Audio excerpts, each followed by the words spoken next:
when the music stops. Right here on Radar Radio. He made me say it twice. This is when the music stops. Stop. Rated R Radio, Rated R Ken Phize in the house. Yeah, it's been too long. Yes, it's been too long. The music has stopped for a long time, but now we back, ladies and gentlemen. We are back, and we are giving it to you raw and uncut. Straight, no chaser. No chaser. And I know, like I said, we've been away for a while, but been a lot going on since we last spoken. Last chopped it up with the people out there. So, you know what I'm saying? Right now, man, we got these Olympics jumping off.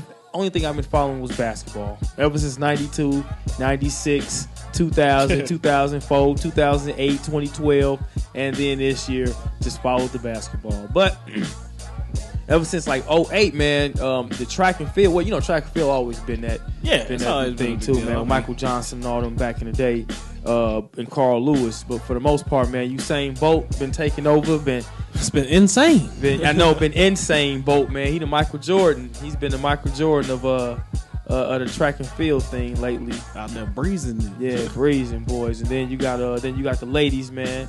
Like the ladies, Felix and all them winning, doing their thing. The old girl last night who dived in.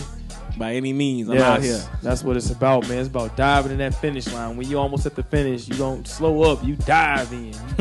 You gonna make it to the end for anything. So that's what's up, man. So these Olympics has been taking our mind off the tragedies that's been going on. Don't forget about the gymnastics too, though. You know what I'm saying? Man, the young lady named Simone, man, and Simone Biles, and the other young lady from the previous year, Gabby Douglas. Yeah. I think that whole team, little squad, been doing some things. Whole team. I haven't caught them all, but just some snippets here and there. But the main names you pointed out, the ones that's been in the news more than anything is Simone Biles. She been in the news more so for her accolades, doing her thing on the beams and on the vault and on the floor. But for the most part, Gabby Douglas been in the news for other reasons.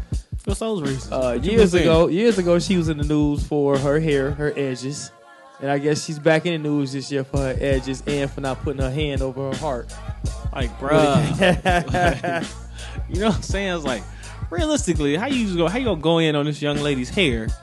I mean, look what she doing out there. You know what I'm saying? Man. Like, do she really? I mean, whatever hairstyle she would have got done or whatever people wanted her to have done to her hair, it wouldn't have looked like nothing or looked the same once you get to putting in that work. That's like, go spend 3 hours in the beauty salon, but we want you to go out here and spend 8 hours, you know what I'm saying, in the gym. Come on, man. It just ain't gonna be the same. So like, what's the big deal? You know what I'm saying?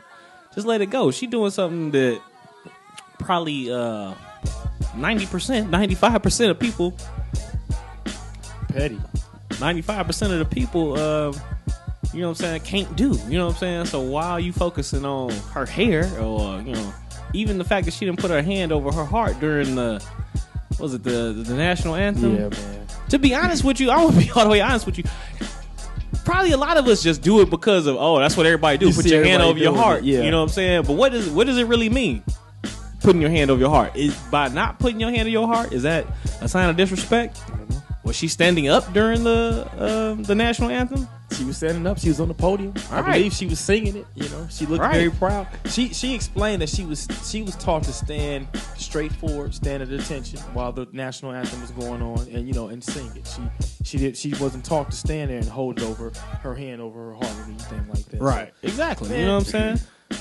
In some schools or some places, you taught to just face the flag and put your hand over your heart. Others, you might have been taught to stand straight up and sing it. You know what I'm saying? Now, was she sitting down, kick back with eating some chips or something? Right. They'd be like, then you could have some questions about it. You know what I'm saying? Right. But just because she don't do things the way you do it, don't mean it's wrong. You know what I'm saying? Man, again, man, that's the way we get critiqued at times. Unfortunately, the very smallest thing, we do the smallest thing and it gets blown way out of proportion. So, unfortunately. But yeah, man, definitely the Olympics has been entertaining. Then, over with the swimming, your boy Michael Phelps, winning all Phelps.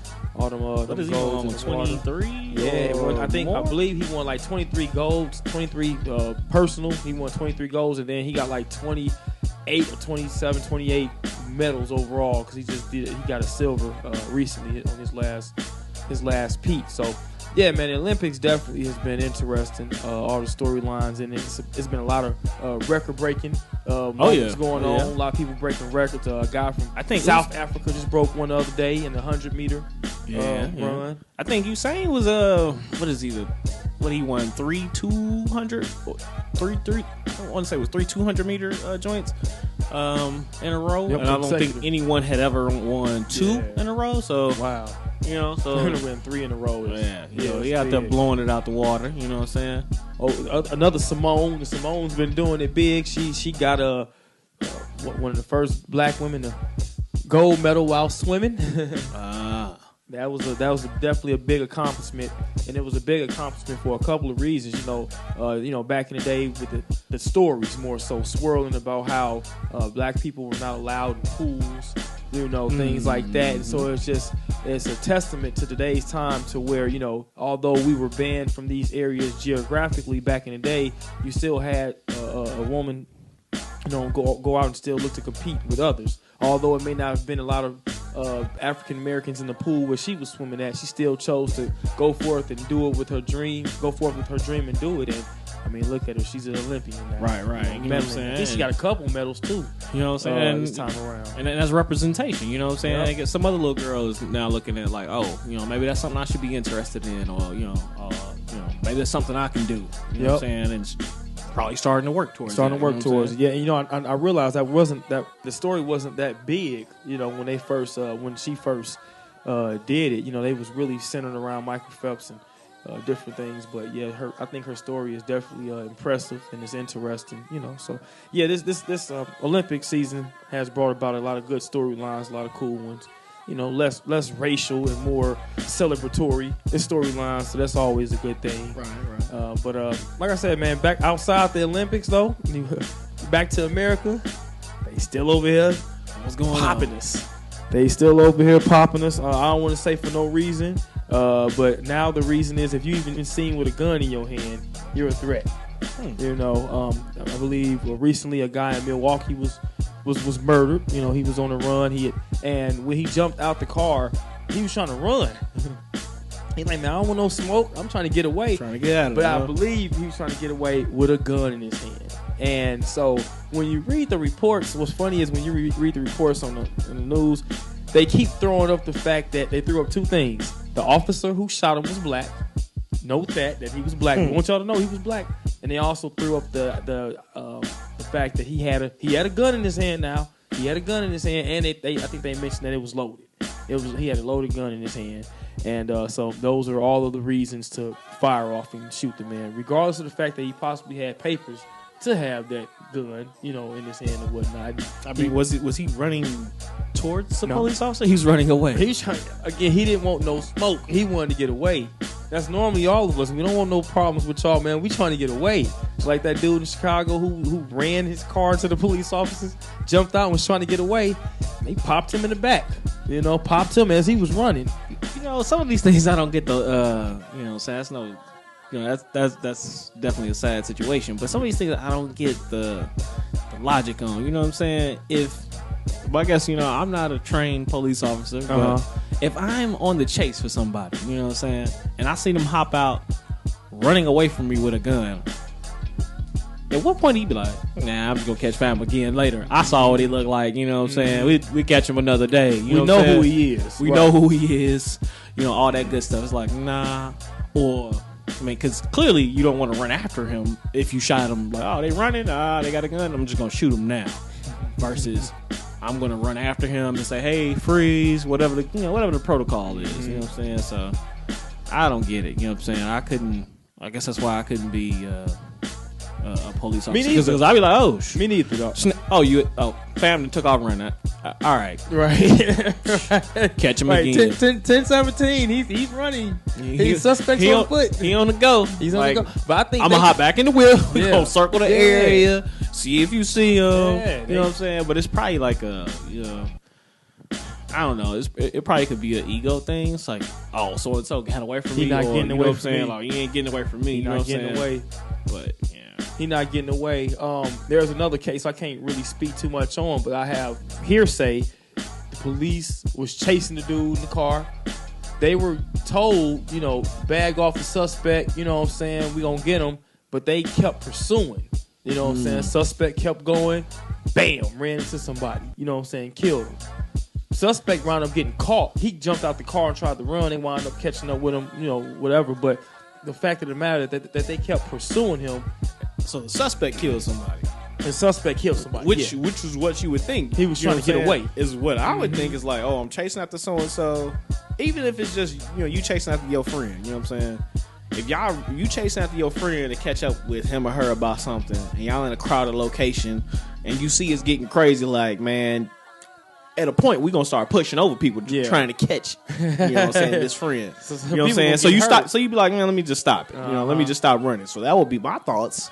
You know, police would do like, hey, now, you know, this is about to get crazy. We see this person trying to get away by all means necessary, willing to put other people in danger. So we're gonna let them ride, and we're gonna, you know, maybe set a perimeter up, you know, call in some backup to, you know, get in front of this situation, whatever the case is, but not, you know, continue to give him or her a reason to run and put other people's lives in danger. Hey, Phize, our theory of why they are acting like this is spelled out in the movie Team America.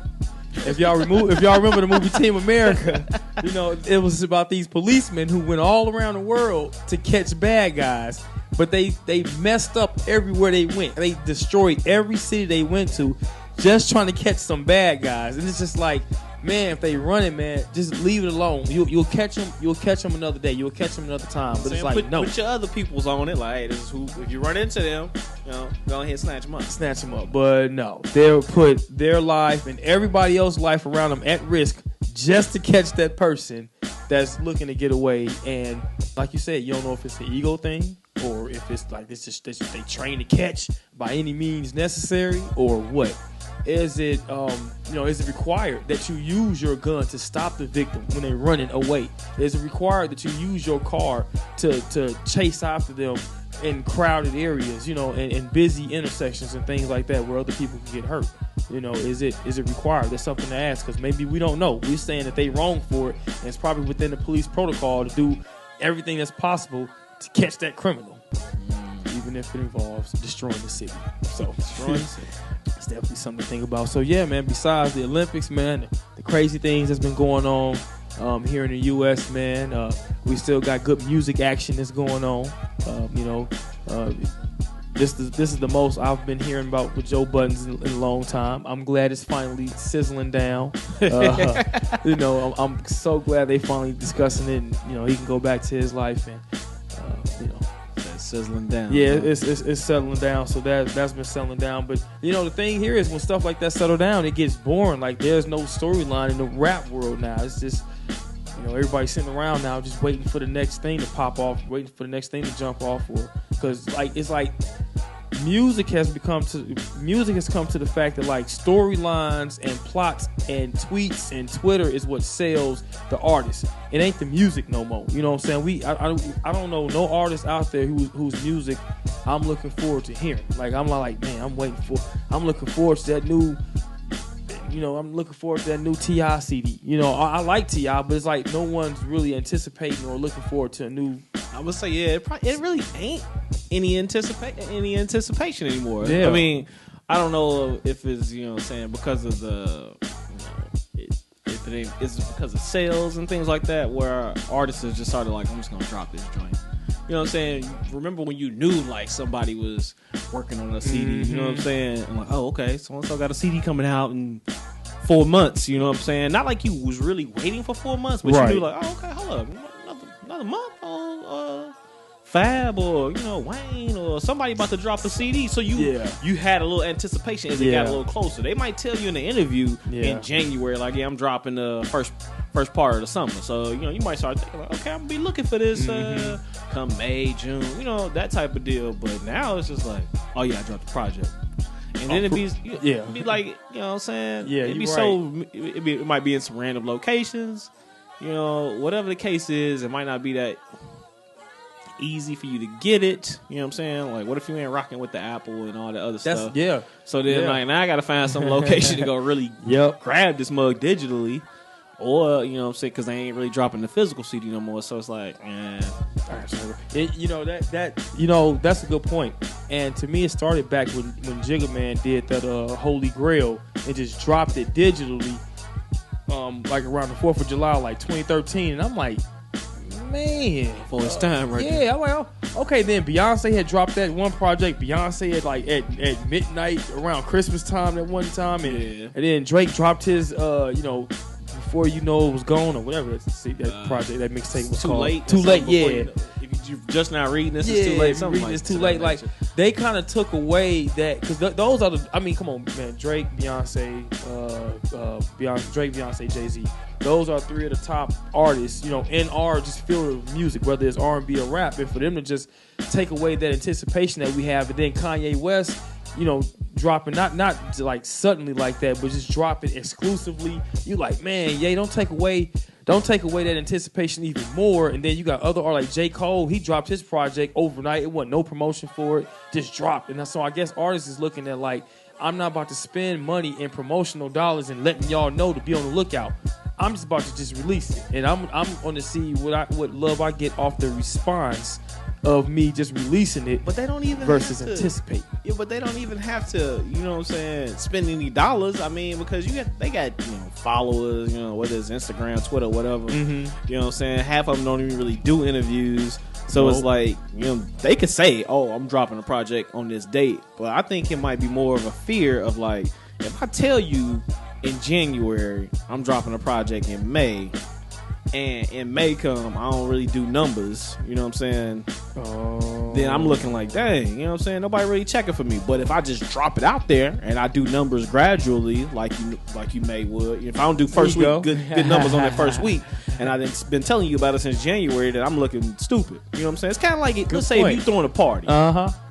And you say, hey, man, my birthday is in January, you know what I'm saying? It's going to be a blowout. I've been telling you about it since August, you know what I'm saying?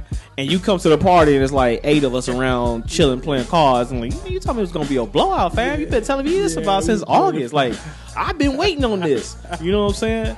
And it don't really do what it's supposed to do, then it's a problem. You know what I'm saying? But if I tell you like the day of, hey, shoot through, man, we throwing a party on Friday, you know what I'm saying? And it's Wednesday night or it's, Thursday night, you know what I'm saying? And you come through and like, oh, okay, it's 12 people here. It's kind of lit. Yeah. You know what I'm saying? It's like I feel like they kind of brought down the expectations. Like, hey, man, I'm going to drop my album. I don't care if you buy it or do what you're going to do. You know what I'm saying? Like, I feel like the album sales dropped. And then, you know what I'm saying? Then the artist probably further went in like, look, man, I can't further feed into this. Like, if I've been telling you about something and then nobody cop it, then the perception is it ain't worth buying my album. So if it ain't worth buying my album, then, you know what I'm saying, I'm losing potential new fans, and I might be losing some current fans. Be like, man, no, nobody really caught the album. It must not be talking about nothing. So I ain't gonna even worry about buying it. It's a psyche. It's a psyche behind all of that. That is a real good point. That is a real good point. So so just to save face and to save the embarrassment, save face. I'm just gonna drop it on you. But I find that real interesting at the top artists. Like I would suspect maybe like a J. Cole to do that, or maybe a B, C-list artist, somebody who just trying to get their buzz up or whatnot. But for top A-list artists to just drop overnight like that to save the embarrassment, like that, that's something. And it's almost changing the wave of how music is going. Like I said, just losing that anticipation for artists, people just dropping projects out of nowhere. So it's an interesting look at that. But yeah, man, those couple of things I wanted to cover in the Rated R rundown today. You know what I'm saying? And, man, it's been a lot going on. So man, people, holler at us again. Any questions, concerns, hit us up. Rated R Radio 219@gmail.com. Hit us up. Make sure y'all subscribe, share, listen. Podcast. We got many, many more to come. But this is just a little something for y'all to check out while we come up off of our hiatus break and just hit y'all with a lot more material. But yeah, man. You know, sorry for the break. You know, we've been busy in regular life. You know what I'm saying? So No, man. Try to catch up with you. You know what I'm saying? Get back. You know, hit you with some material. Yes, But, taking trips. But yeah, hey, y'all, in the meantime, make sure y'all check out. This is a shameless plug. I never plug my own stuff on the show. But make sure y'all check out my Mixcloud page, man, at DJ Rated R. I got some of the nicest mixes, man. You're going to hear a collective, a big collection of music, man, from front to back. I'll take you from the East Coast to the West Coast. I got R&B. I got all kinds of stuff on there. So make sure y'all check out my Mixcloud page on Mixcloud.com. Yeah, I mean, I can vouch for that. You know what I'm saying? I still rock out to some of the mixes when I go out of town. You know what I'm saying? Just recently in Vegas, you know what I'm saying? Some of my pre-game mixes before we hit the streets, you know what I'm saying? And seeing what Vegas life's about, you know, definitely got the Rated R bumping. That right on. I appreciate that, man. I try to make mixes and do music for every occasion. So even if you like that fist pumping music, and if you can't get in the club where they play fist pumping music, dang on it, go to my Mixcloud page, put my rave, the rave mix on. It'll take you right to a fist pumping club, and you can have it right there in your car. So that's what I'm about, man. I'm about bringing the party to the car. So make sure y'all check it out. And again, man, make sure y'all hit us up on Facebook, man. Ken Phize, DJ Rated R. We out here taking y'all questions and whatever. Pretty soon we're gonna be live direct video. That's coming real soon. We getting the banners and getting the location and everything set up for y'all, so y'all can check us out and visually. So again, we appreciate y'all rocking with us. And yeah, till next time, we'll holler at you right here on Rated R Radio. For sure.